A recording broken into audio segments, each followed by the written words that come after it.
Manever I say ma PENDREAM TV. PENDREAM TV there, I see them yopo.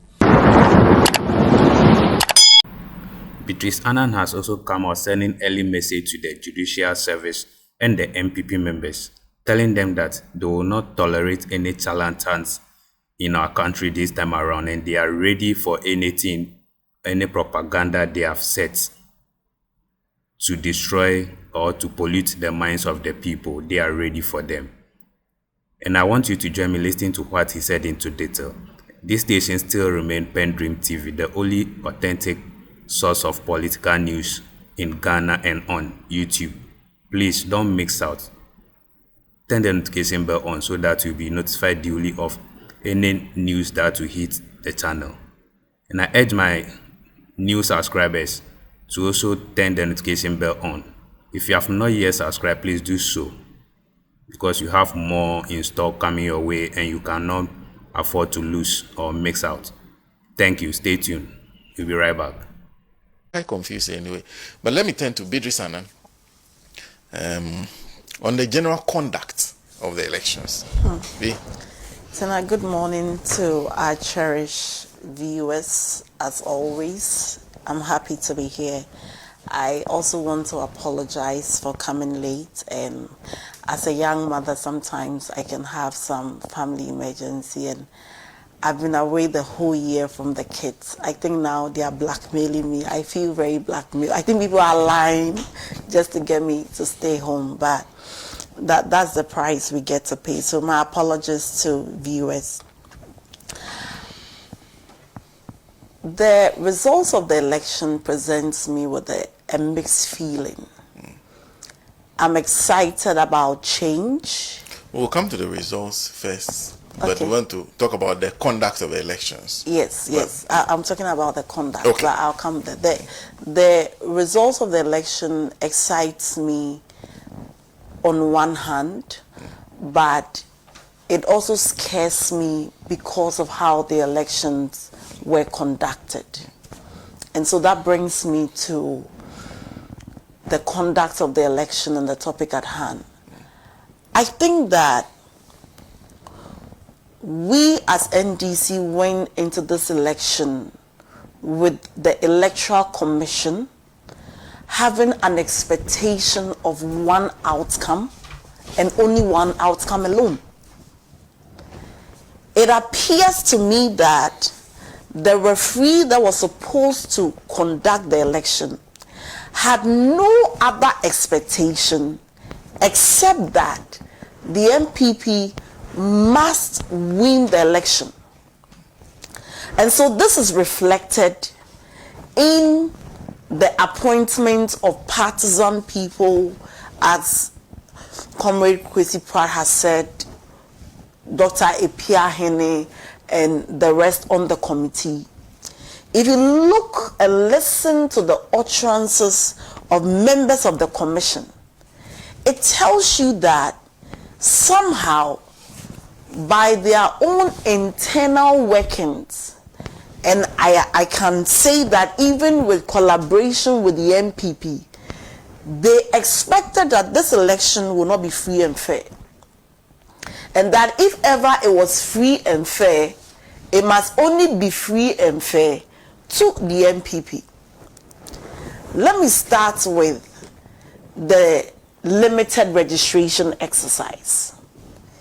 At the time the limited registration exercise was taking place, and even before it started, the NDC had cause to worry that many people would be disenfranchised if the EC limited the registration only to the original district offices as they wanted us.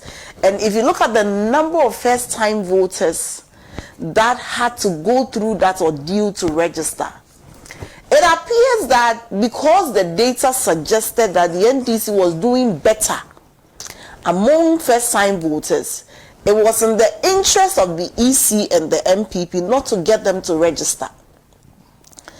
And you know, the funny thing is that while all these things were going on, anytime the NDC raised an issue, it mattered not what the merit or the substance was, as long as it was coming from the MDC, the EC will oppose it, and also the Electoral Commission, the NPP will oppose it.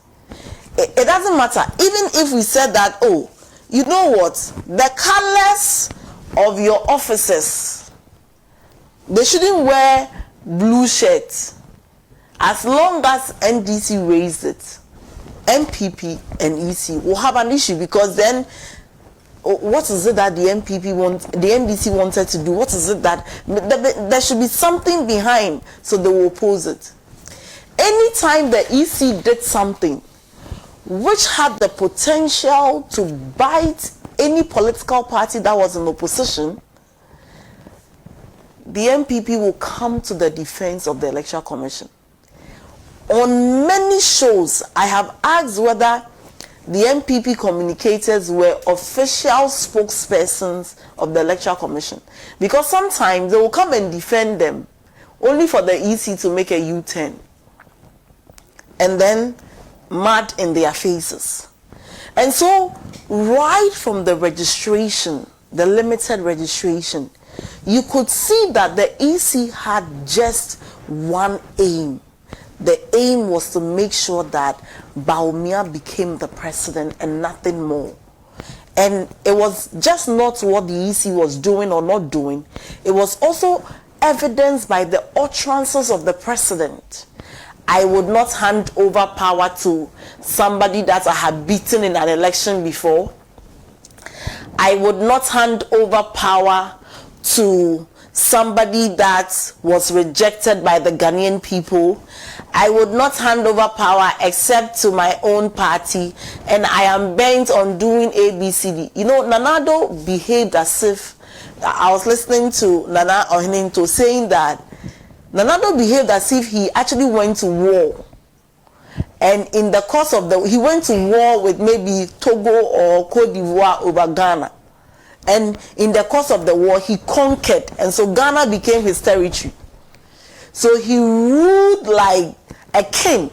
He forgot that whether you will hand over or not, whether somebody has been defeated in the past or not, was not for him to decide. What happened? When the EC made the declaration on Sunday, or it was Monday, by Wednesday he had no option than to invite the man he once defeated, the man that the Ghanaian people had rejected, and the man that he said he would not hand over.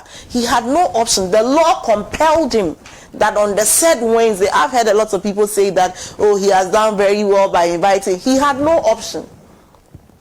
The Transitions Act, the Presidential Transitions Act 2012, provided that he ought to invite. So it's not as if he exercised a certain discretion or goodwill. Now, if you look at the happenings during the elections, you know, I think when Madame Jimensa said it is finished, she actually meant it is finished for her. Because I think she knew the kind of things she did. And despite all the machinations, the NDC emerged victorious. And so I'm sure she's wondering what else could have happened. What else could I have done? And yes, we are talking about the conduct, but let me take this opportunity to also thank the Ghanaian people. You know, I think that they were listening. I think that people were watching. And like Kwame Nkrumah said, Ghanaians are not timid. Sometimes they may be slow to anger, but when they are angry and they decide to exhibit the anger, not to quote him but to paraphrase, you would be shocked. And that's exactly what happened.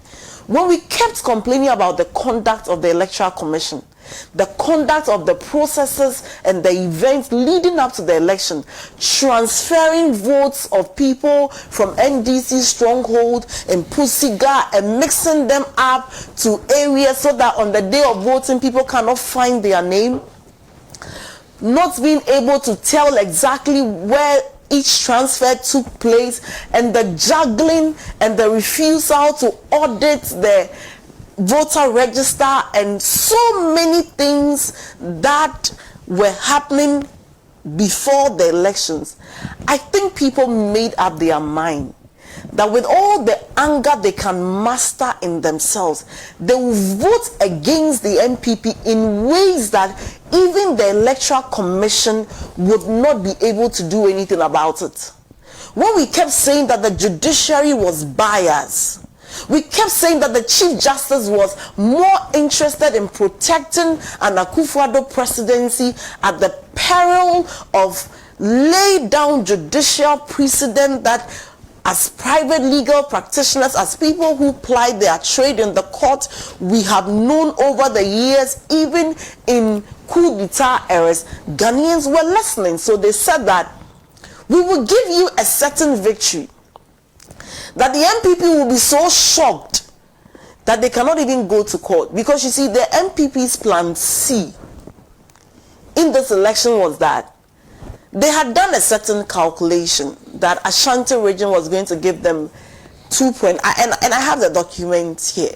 Ashanti region was going to give them a certain 2.4 million votes, and they were going to get some other numbers from the eastern region. So when you combine those two, from the beginning they were expecting to have about 4 million plus votes. And so in Bono, which historically has been voting for them in the western region, they were going to get a certain percentage. And so if anything at all happened, the margin was just going to be a little bit of about 200,000 between us, the NDC and the NPP. And then their plan B was that they were going to use transpositional errors. So you saw what they did in 2020, where in some places, if NPP gets 150, they will just write 155. It's just 5 if you don't take it. But 5 in 40,000 polling stations was going to give them so much. So if that was not big enough to overturn the results, then with the little margin that will happen in areas where the NDC may be a bit vigilant, they will end up in the court. A place where they are so comfortable, a place where they are quick to direct you when you raise any issue, whether constitutional, legal, discretionary, ethical, they are quick to tell you to go to court. So they were going to end up in the court, and then the margin is closed. So you will hear, and this person is a unanimous SC rejected. The Ghanaian people said that. They listened. They were watching, and with anger they said that the manner in which independent state institutions have conducted themselves, whether the judiciary, the Electoral Commission, or any other state institution which had a mandate to be fair, had conducted themselves in a way, as sometimes I ask, why is it that it appears that in the lead up to the election, everything was against the NDC? The Peace Council refused to speak when we raised issues about the conduct of the Electoral Commission and how things were turning out. They refused to speak. They were interested in a certain peace pact on paper. And the only reason why we signed the peace pact was that we were confident of winning the election. And so we also wanted a peaceful nation to govern. But we felt that people who had to be called out by the relevant state institution.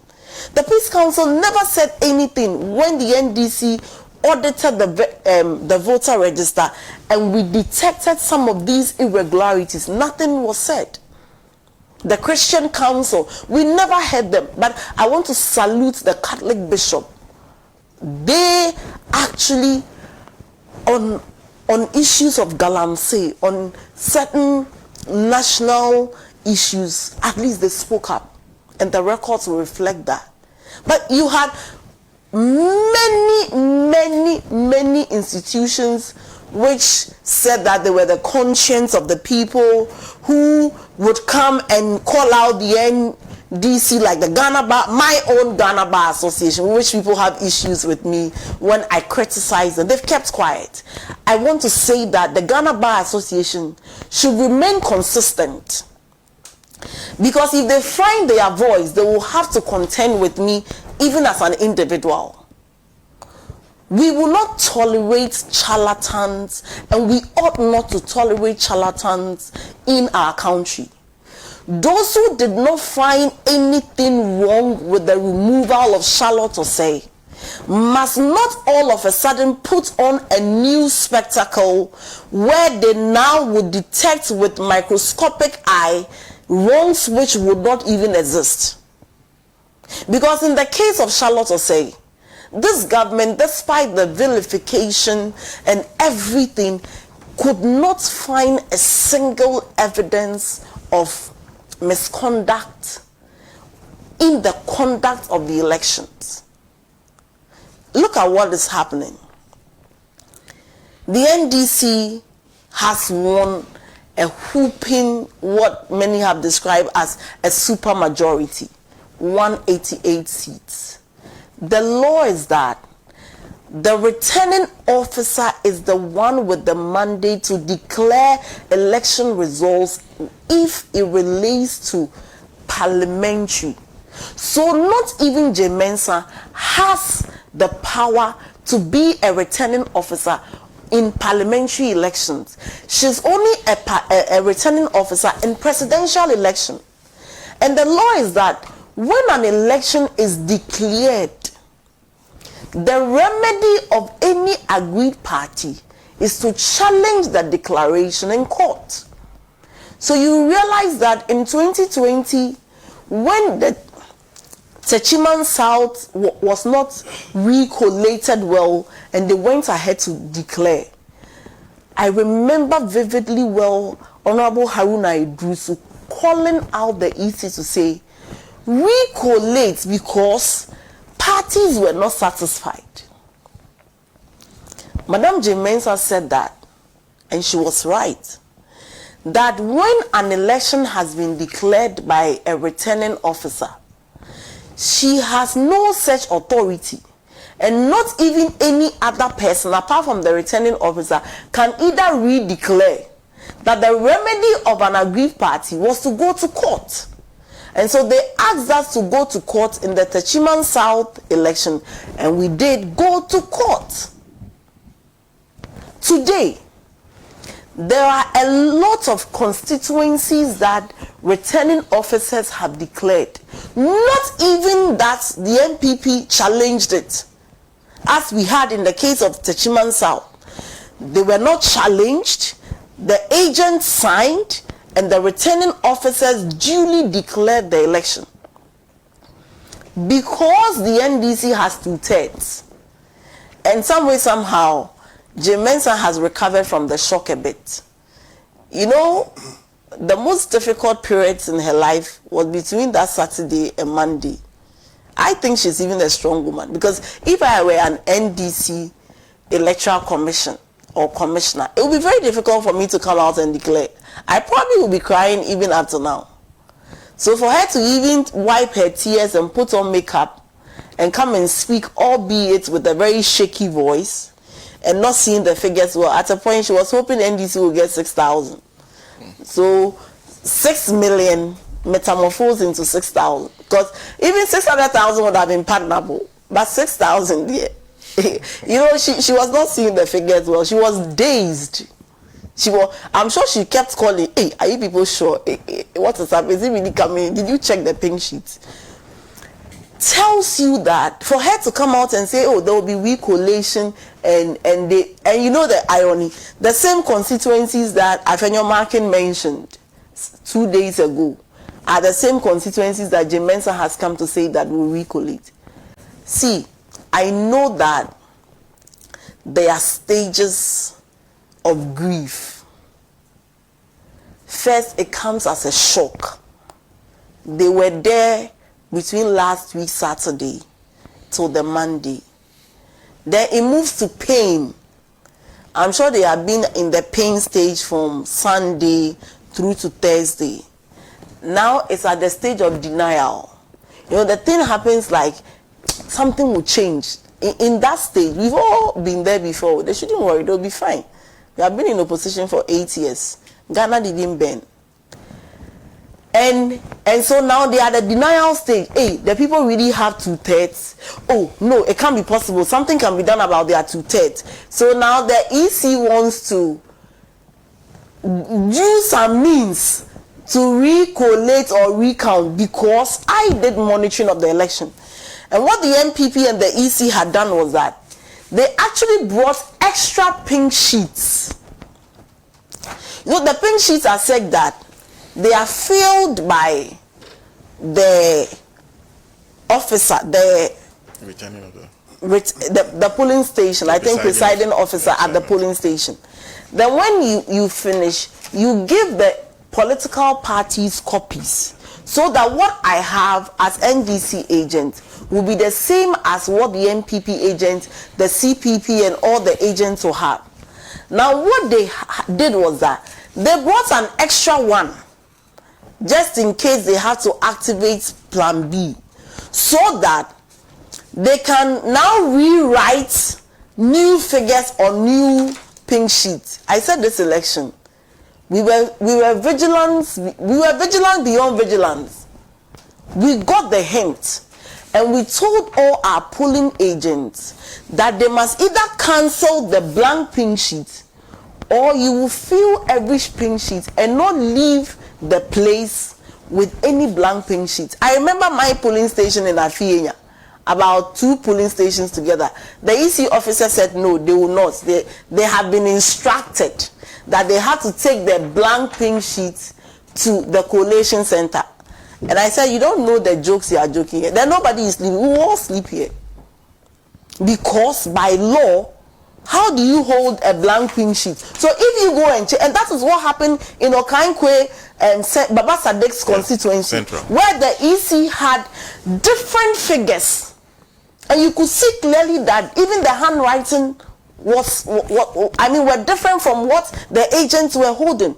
What is the Electoral Commission's interest in making sure that the NPP stays in office forever? What is your interest? Or some way, somehow, has it not occurred to them that you can even die as an Electoral Commissioner? So by reason of death, sickness, or any other thing, you can lose your position, not only removal. They should ask Asante Bedie too. After all this, where is he? Can he eat fufu? We must come to a conclusion that there are limitations to our lives as human beings.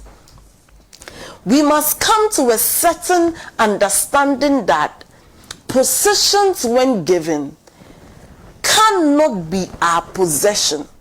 You see, I like Article 296 of the framers of the Constitution so much that the framers anticipated that at every point in time as public officers, you would have to exercise some form of discretion.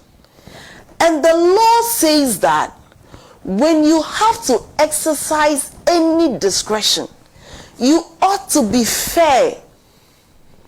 You ought to be reasonable. You ought to be candid. You must show candor. What we have is a group of people who going into this election believe that, I think when they see Prof. Smart on a lighter note, they should beat him because he misled them. Because somehow he convinced them, together with some other posters that were friends of people close to Baumia, that the Fourth Estate had to, in the last weeks, uncover that these guys were just friends who had just incorporated a company somewhere in the UK, and they were just churning out, and they had given them so much hope. You see, I remember the last week there were people in the Flagstaff house who were messaging me and telling me that, we are so worried about you. We are worried about you because the NDC is going to lose this election. And you have been so vociferous on air. And a lot of our people don't even like you. So we are worried that when you lose the election again, what will happen? And I said, I'm so grateful that you checked up on me. But you know what is happening to you. When you will lose an election as an incumbent, you will never know. Because it is a money-making machine for party executives when you are losing elections. The NDC used a certain strategy in this campaign. I'm not coming to discuss what our strategy was, but this is public, that we will not bus people from anywhere to anywhere. So in each constituency, we will visit 2 places. It was when time was against us that we changed it to 1 place. So when we go to, let's say, my Nungwa constituency, we will go to a place called Authority. Then from Authority, we will go to another place called Nungwa Mami. You cannot bus people from A to B. So when you see the number of people you see there, it will tell you whether you were winning the election or you were losing the election. Because in 2016, for instance, in certain areas when there were no queues, I knew we were in trouble. Because these were traditionally areas that you knew that when 10 people vote, 8 votes were for you. And so you will know, some way, somehow, although the crowd may not be, I mean, of course, vast crowd may not be an accurate reflection. But if you do not bash, you would see. And I would never go up there. I would stand and be chatting with the boys, and I'm listening to what they are saying about the betting tax. I'm listening to what they are saying about unemployment.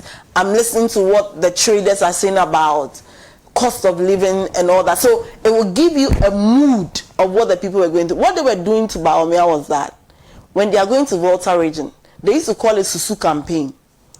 There is a bus that is in fact, there are buses that are stationed. They will pick you in the morning. So they did this in the north, in the 5 northern regions, and in the Volta region. So they will pick the young people for morning, and then when you get to Akachi, they will drop you. So you have a seed crowd. When you get to constituency B, the same people, at the end of the day, they paid them. It was called by day. So the demand for the NPP t-shirts and the daily allowance, if you do it for 4 days, it was more than your salary a month. So a lot of the young people, and you could see from the videos where people will be wearing NPP shirts, and then when people want to video them, they will say, oh, Eyezu, we are just working. This is official work. So that was deceiving them. And those things made them so confident that because of the numbers you are seeing, and you could see on Dr. Baomia's handles and social media posts that they were so ecstatic about the crowd that, hey, in Volta region, and when I saw the Volta region result, I was like, oh, you people didn't do well at all. And in the north, I remember Joy FM analysis, the north will show up for Baomia. I said the north showed him shaggy. And they wanted to embark on the religious campaign and vote for me because I'm Muslim. We've never had those discussions in our national discourse. Whether somebody is what the discussions we've been having is regional balance, is gender balance. Those are the discussions until Baomia emerged onto the scene, and now religion had to also take part. And so you have pastors prophesying and malams countering prophets, and that's when Solo's friend will now say that she has seen in the realms that Dr. Baomia, you know what happened? Even on Sunday, she was in church. She was in church using the NDC flag and dancing. So I was asking, oh, the woman could not even remain loyal for 2 days, you know. But the seriousness of the discussion is that this should teach all of us, whether NPP or NDC, that you cannot take the power of the people for granted. If you're a politician, the day it gets into your head that merely because the people have collectively delegated to you their powers, you feel like a god over them, they would show you in ways that you would not even imagine. This is President Mahama, who lost an election with over 900,000 votes. This is the same President Mahama that they describe as government official one. This is the same President Mahama that they said a lot of things that confirmed scandal. This is the same man that they said can never be president again. Coming back with 2/3 in parliament with the margin of 1.6 million. I think the margin will go to 1.7 when they add all the rest. And so it tells you that the Ghanaian people will vote against you, even if you believe the alternative is scary, as the NPP wanted us to believe.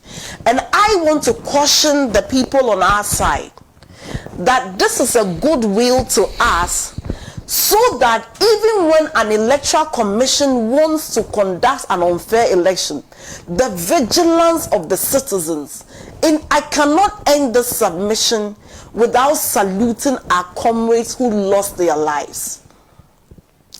People in 2020 and 2024, in the most bizarre and very most unnatural manner, lost their lives. I was in Tema Central monitoring when I heard the news of our comrade being shot in Tolon. I was devastated. And in recent times, I know others who were shot down. I can promise them that if anybody will forget them, I will not forget them. Because you see, some of the emotional moments for me in this campaign, and sometimes I'll get to my room and cry that we ought to win this election, is that we will be campaigning and we'll get to a place at 2 a.m. So at 2 a.m. and these are party people. Their energy levels are the same as it was in the morning. Meanwhile, they communicated to them that they should be at the venue at 9 a.m. So these were people who left their homes at 9 a.m., stayed through to 5 p.m., through to 2 a.m. because of they didn't need to see President Mahama to vote for President Mahama. They were going to vote anyway. They didn't need to. I mean, we didn't even need to go around to see but it tells you that you cannot take the people who have worked for you for granted. And I want to salute the homes and families of these people who have lost their lives. And much as nothing can replace it, because sometimes when that happens, I just put myself in that position that if I should lose any of the people I love so much, I don't know what will become of me. So I cannot understand what they are going through. If I say I understand, I may probably only imagine. I want to say and tell them that just as a day came when Nanado is no longer going to be at the presidency, a day will come where they will get accountability. The people who shot them will be brought to book. The law will deal mercilessly with them. And we will not forget that. I will constantly be a nuisance. I will remind President Mahama. I will remind the ministers. I will remind everybody. I know they will not forget. But I will constantly remind them, because you know what?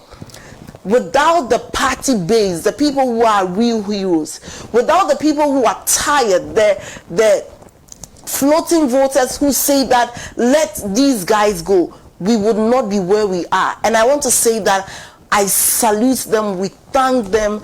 I cannot find the right words, but it should tell us the people were just fed up with the corruption. They were just fed up with state institutions being politicized. They were just fed up with everything. And I pray and hope that we will not repeat the mistakes of this government, because this mistake should not be repeated by anybody, no matter the excesses of any government. This was an outlier. It should never happen in our history again. Have you found your gown? I actually bought a new gown. Oh, okay. So I was in court on Wednesday. Yes, I was in court on Wednesday. I wonder how the judges react to this. Anyway. Actually, the judge didn't say. That was my disappointment too. Well, If you just join us, the Matter of All Talk Shows, Alaji and Alaji. We'll move to the discussion of the results, but because of time, we'll put the results and aftermath of the elections together so that we are able to work within the time that we have currently. But before we get there, this is Papa BCU. May I use this opportunity to thank you and your team for a good job done, and then the good people of Ghana for really listening to our calls when we called on them via the agenda of this year's election, not about the NDC and NPP, but rather Ghana against NPP. In fact, all the results depicted to that fact. Ghanaians trust me. His Excellency John Mahama and the NDC will never disappoint you. And to the oral team, please don't let the illegal Mackenzie Group deal at Ministry of Finance elude you. Kenneth Friata brought to them without parliamentary approval. Later on, they were paid millions upon millions. Judgment there from hard-earned taxpayers' cash. So sad. That's from Papa BC who sent that comment. Talking about the outcome of the elections, this is a statement that was issued by Madame de la Soa, who is Member of Parliament for Pando, and is one of the outcome of the elections, and a portion of it following the declaration by the Electoral Commission on Monday, December 9, 2024. Prof. Jane Opoku-Agyeman became Ghana's first female vice president. There's no denying the fact that feat achieved will open many doors for women in the country and beyond. Clearly, Prof. Jane Nana Opoku-Agyeman has inspired many others and become an example for other women to push for the ultimate regardless, and says, I am of the strong conviction that Prof. Opoku-Agyeman's election will mark a monumental step for Ghana in promoting gender balance and equality. This is exemplary for the African continent and inspiration for women that they could climb the ladder to the top wherever they find themselves. Beatrice. Just a minute. I've been given some huge task and I can also disappoint. You know, Sana, the issues bothering us as a nation and the kind of situation that we all recognize we find ourselves in would demand us doing not just the ordinary. And so for me, post-election issues, I want us to look at new ways of doing things. In this country, we are so accustomed to doing things in a certain way that anytime there has to be a little shift, you will see the kind of resistance, some justified, some unreasonably unjustified. But what I want to say is that post-elections, I want the Ghanaian people to keep faith with the NDC and President Mahama, because there are certain things that the NDC will never do. And that is even the challenge that some of our people have with the party internally. The NDC does not abuse power because we have power. I've heard many people say that with the 2/3 in Parliament, you can do practically anything, ranging from constitutional amendments of provisions which are not entrenched to certain things that only 2/3 of Parliament were allowed. I think that if ever we have to use power, we have to use power for the good of the people. And I'm certain in my mind that the reason why we have this overwhelming majority, which we have an obligation to use well, is because of certain things which happened in the last weeks to the election. The NPP had given their parliamentary candidates clearance to campaign on a skirt and blouse basis. So they go to our strongholds and say, vote for John Mahama, but vote for me as an NPP person. In Teshin, Okoboy, that was his campaign message. Not just in Teshin, especially in the north. They just say that vote for John Mahama, but vote for me. Vote for John Mahama, but vote for me. And so when the brouhaha started happening in Parliament over vacancy, and everybody was like, we don't want to be here again. So if NPP people are saying we should vote for John Mahama, then we might as well just vote for John Mahama and vote for the NDC parliamentary candidate, even if we didn't so like him. And that's how come we have this overwhelming majority. But what I want to say is that our economy has been destroyed. Prior to 2016, President Mahama bequeathed to this nation some economic buffers like the Sinking Fund, the Stabilization Fund, the Ghana Infrastructural Fund, the Exim Bank, and Get Fund, which transcends beyond President Mahama, BOSS, GIPC, Free Zones Board. All these guys have collapsed these organizations. They have depleted the funds from the economic buffers that were created. And it's my expectation that post-elections, we'll be having these discussions. These are very serious discussions that we should be having. Discussions on jobs, how we have to operationalize the 24-hour economy for young people to get jobs. Discussion on huge infrastructural development and funding. And the reason I'm saying this is that when we are having these discussions and we are trying to streamline our economy and we are trying to reset our nations, you will have NPP and their proxies, agents, assigns and appendages coming to paint the same image they painted to the Ghanaian people prior to 2016, saying that we cannot wait for a man to create economic buffers. That if you have a Circle Dubai interchange, which obviously was going to take a long time, we do not chew roads. They will come back to say that projects like UGMC, rich hospitals, are overly inflated, so do not listen to the NDC. This is the same President Mahama we told you about. Why? Because they want to create disaffection. Post-election, I want to say that where our country finds itself is in the abyss.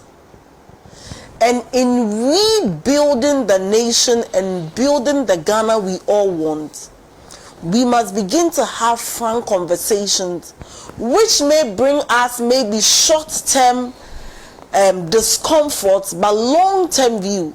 Nobody saw the essence of UGMC, Ghana East, Ghana Maritime Hospital, the Bank of Ghana, and all these hospitals until COVID came and NPP ministers had to go and be on leave. That was where the health minister was taking he said he was not sick, he was taking leave. But at the time we were building these hospitals, they told us they don't chew infrastructure. And so I want the Ghanaian people post-election to keep faith with the NDC.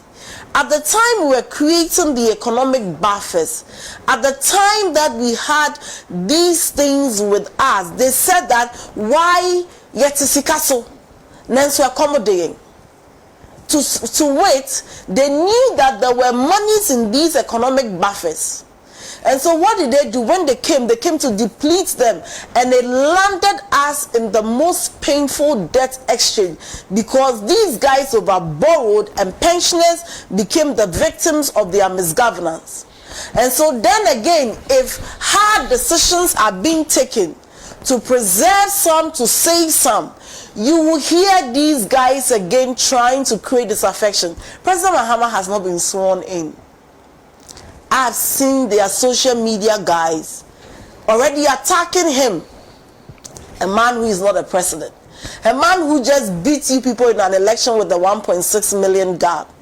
And totally decimated parliament. Today, the NPP will not have Upper East Caucus, Upper West Caucus, Volta Caucus, Oti Caucus. Ahafo Caucus is one person. Western Caucus is two people. I don't know how they hold caucus meeting. Who is chairman and who is a member? So this is, these are a group of people who are coming out of an election that their image has been so battered. The party has been so shattered. The discussion is not about what we can even do to make our party better. The discussion is not about how we can even contribute to make the lives of people better. They have started again. So I want to say that the messenger is rushing me. I want to say that I haven't said anything. Yeah, but I know you're rushing me. You don't need to say anything. But I want to say that post-election, keep faith with the NDC and President Mahama. Because this is the same man that in 2016 had the option of printing money and distributing in an election, but he didn't do that, bearing in mind the inflationary pressures that will be created post-election, because we have a nation to build. To the NPP, everything is a vote-winning policy. Everything, whether one district, one factory, planting for food and jobs, one village, one dam, one constituency, $1 million, agenda 111, everything has to be a vote-winning gimmick. There is no strategic plan on how we can move this nation forward. They are so haphazard in their planning that if you take their budgets, the inconsistency in every year's budget shows you these guys never had a plan to develop the country. So I want to urge our base to keep faith with us. I want to urge Ghanaians post-election, the NDC will listen to you. Today, journalists will now have the liberty to speak up against what they describe as ills of society and the excesses of government without fearing for their lives. During the declaration of the elections, I could now hear, during the collation of the election results, I could now hear journalists who are now expressing ills of society and the economy. I was like, where were you guys in all these 8 years? We are open to criticism. The NDC must be criticized, and rightly so. We have a checkered history of being tolerant. We are open to suggestions calculated to building our nation. We are open to calling out government appointees who forget the journey to where they are. But I should also say that those who suffered sore throat for 8 years and could see no evil, hear no evil, smell no evil, sense no evil, and practically nothing evil existed, must be very consistent. They must continue in their blindness, in their sore throat, and in their deafness. They cannot all of a sudden find their voice. They cannot all of a sudden realize that you must criticize. For if you were not able to speak up against the ills of yesterday, certainly you cannot be the conscience of society. But we are welcoming to those who spoke up, to the civil society who criticized. We can promise you that post-election we will work with you. But all the same, the gap is 1,671,093. I'm actually looking for the 93 people behind, but I want to say that thank you to the Ghanaian people.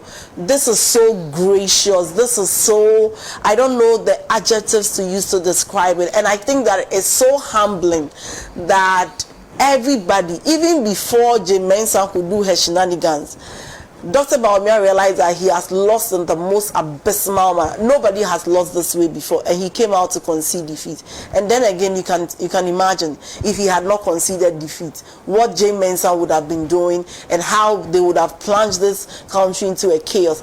I want to say to the Ghanaian people, let's be consistent, let's keep faith, but do not allow the NPP to use propaganda, throw dust into your eyes, because this time we will not even allow it. For those of us who are even going back to private practice, we'll come back and counter them, so they shouldn't worry. So that doesn't like that.